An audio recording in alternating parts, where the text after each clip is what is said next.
देवी दुर्गे उमा विश्वजननी रमा मातु तारा एक जगदम्बे तेरा सहारा शैलजास्कंद माता भवानी पार्वती भद्रकाली मृणानी शैलजास्कंद माता भवानी पार्वती भद्रकाली मृणानी सर्वबुद्धि प्रदे अष्टसिद्धि वरदे त्रिपुरारा सर्वबुद्धि प्रदे अष्टसिद्धि वरदे त्रिपुरारा एक जगदम्बे तेरा सहारा देवी दुर्गे उमा विश्वजननी रमा मातु तारा एक जगदम्बे तेरा सहारा पुण्यवानों के घर संपदा तो पापियों के भवन आपदा तो पुण्यवानों के घर संपदा तो पापियों के भवन आपदा तो कुल की लज्जा तो ही साधु श्रद्धा तो ही गुणगारा एक जगदम्बे तेरा सहारा देवी दुर्गे उमा विश्वजननी रमा मातु तारा एक जगदम्बे तेरा सहारा जिनके मुंडन की गले मालिका है सृजते संजति कालिका है जिनके मुंडन के गले मालिका है सृजते संजति तालिका है रूप विकराली के चंडी के काली के उग्र तारा रूप विकराली के चंडी के काली के उग्र तारा एक जगदम्बे तेरा सहारा देवी दुर्गे उमा विश्वजननी रमा मातु तारा एक जगदम्बे तेरा सहारा मन वचन दोनों ने हार खाई तेरी माया नहीं पार पाई मन वचन दोनों ने हार खा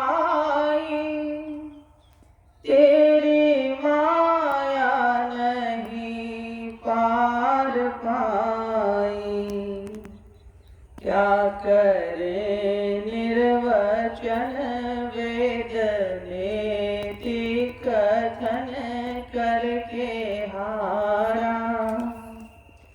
क्या करे निर्वचन वेद नेति कथन करके हारा। एक जगदम्बे तेरा सहारा। देवी दुर्गे उमा विश्व जननी रमा मातु तारा। एक जगदम्बे तेरा सहारा। है हजारों ही अपराध मेरा। हुआ धम पात की तो भी तेरा।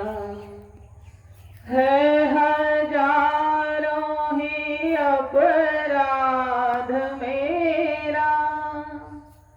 हुआ धम पात की तो भी तेरा। दुष्ट होवे यदा तो भी माँ को सदा पुत्र प्यारा। दुष्ट होवे यदा तो भी माँ को सदा पुत्र प्यारा। एक जगदम्बे तेरा सहारा।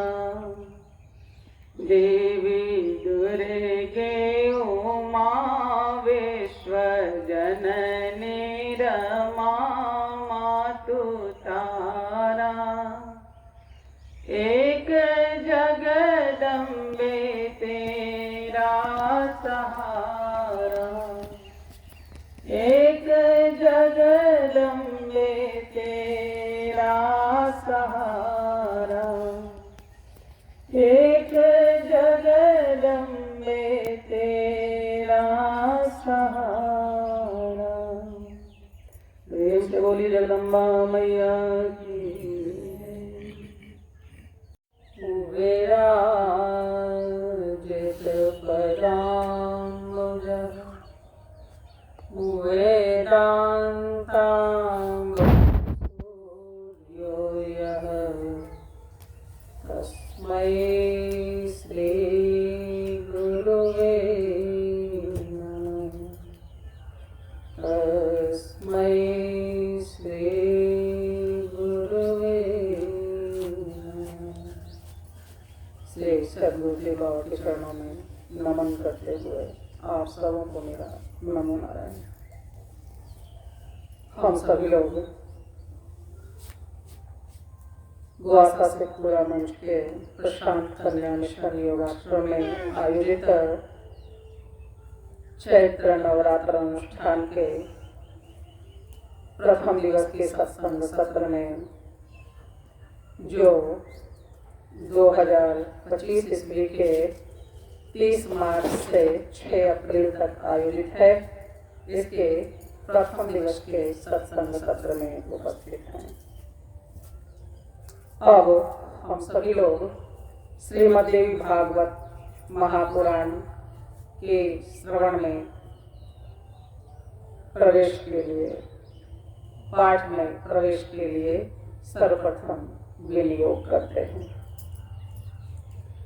ओम अस्य श्रीमद्देवी भागवताख्य स्तोत्र मंत्रस्य श्रीकृष्ण द्वैपायन ऋषिः अनुष्टुप् छन्दः श्रीमणिद्वीपाधिवासिनी भगवती महाशक्तिः देवता ब्रह्म बीजं गायत्री शक्तिः भुक्ति मुक्ति के कीलकम् पुरुषार्थ चतुष्टय सिद्ध्यर्थं पाठे विनियोगः। अथ ज्ञानम् ॐ बालार्कयुततेजसां तृणैनां रक्ताम्बरोल्लासिनीं नानालङ्कृतदा विराजमान वपुषां बालोलुलाक्षेखरां हस्तैः क्षिरमुः श्रीं श्रुमतरं पाशं मुदा बिभ्रतीं श्रीचक्रस्थितसुन्दरीं त्रिजगतामाधारभूतां स्मरेत् श्रीचक्रस्थितसुन्दरीं त्रिजगतामाधारभूतां स्मरेत्। प्रेम से बोली जगदम्बा मैया की जय।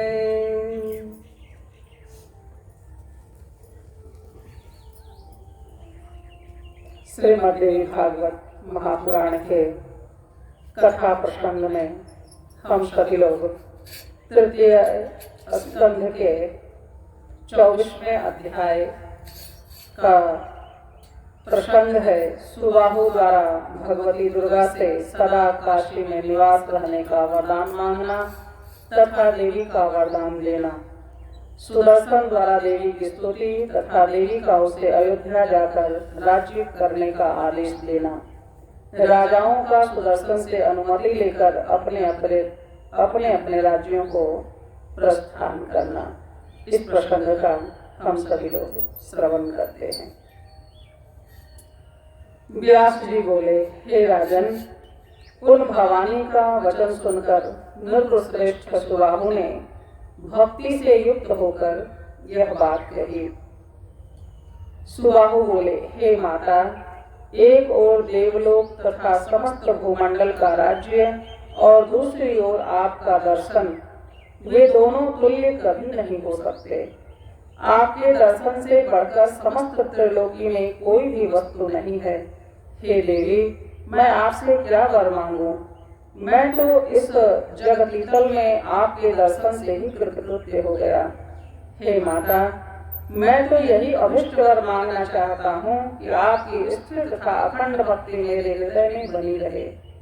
हे माता, आप मेरी नगरी काशी में सदा निवास करें। आप शक्ति स्वरूपा होकर दुर्गा देवी के नाम से यहाँ विराजमान रहें और सर्वदा नगर की रक्षा करती रहें। हे अंबिके, इस समय आपने जिस तरह शत्रुघ्न से सुदर्शन की रक्षा की है और उसे विकार रहित बना दिया है, उसी तरह आप सदा वाराणसी की रक्षा करें।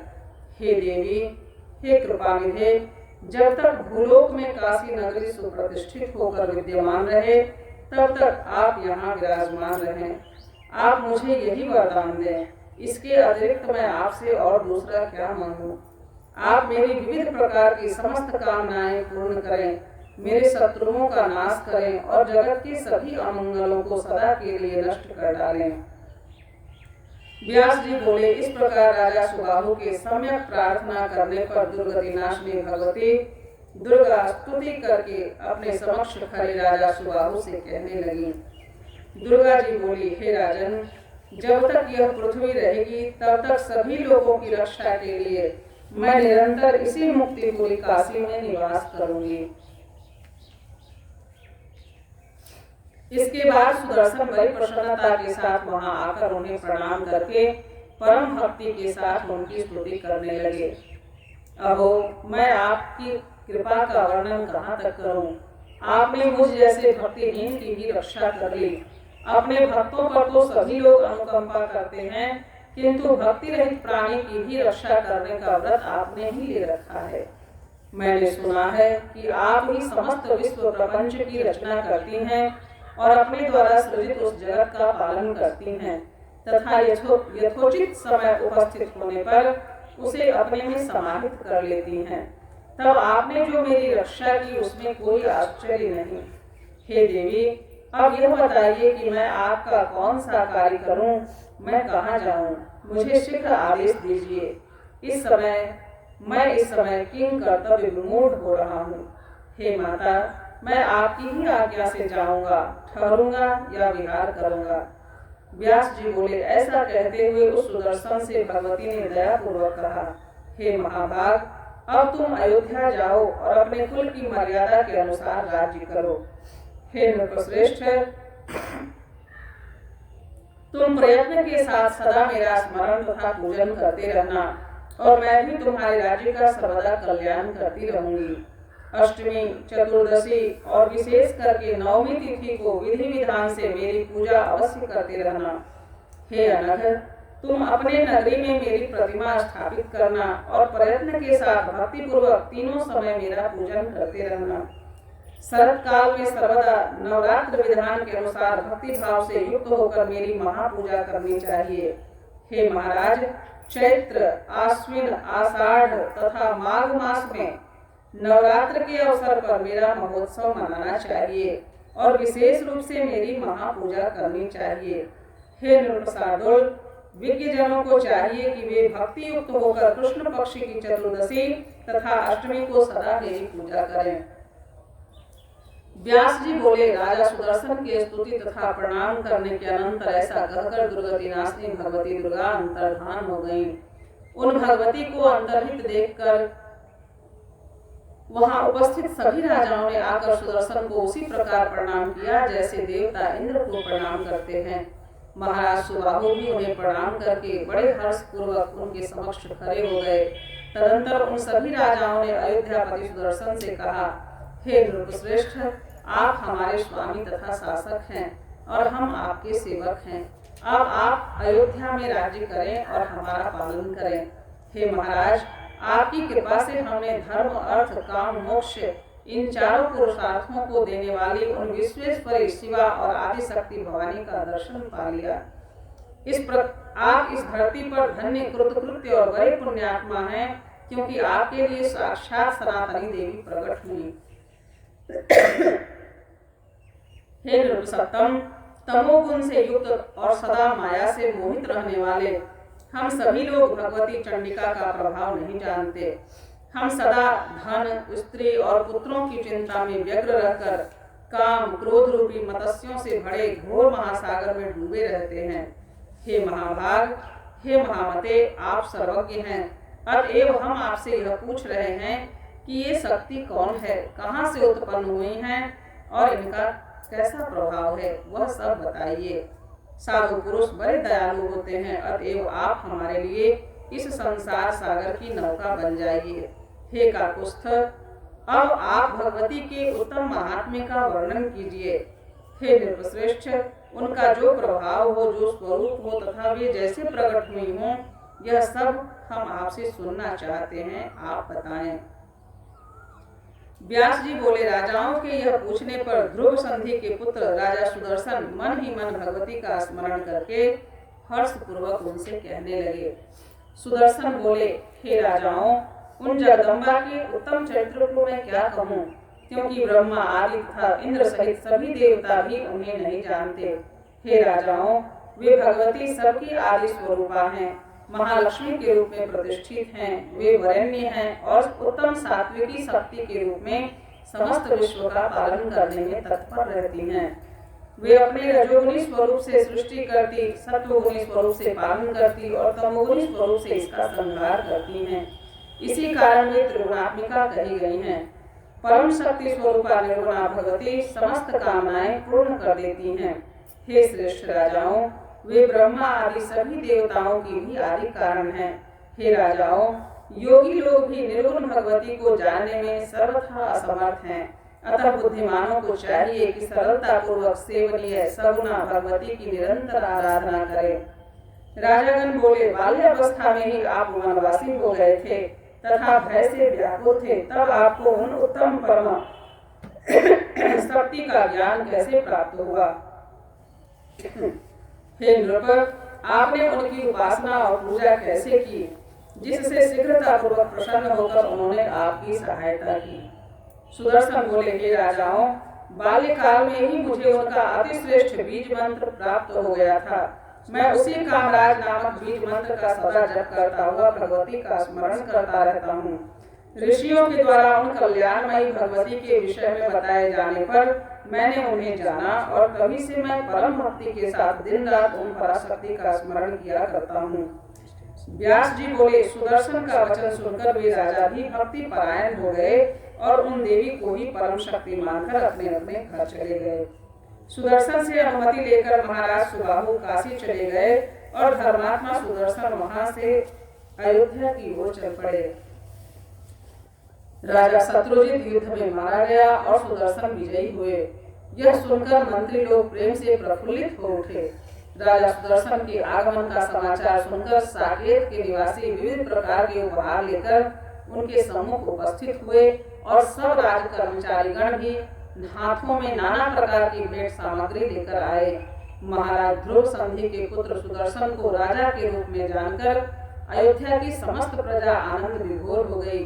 अपनी स्त्री के साथ अयोध्या में पहुंचकर सब लोगों का सम्मान करके राजा सुदर्शन राजभवन गए।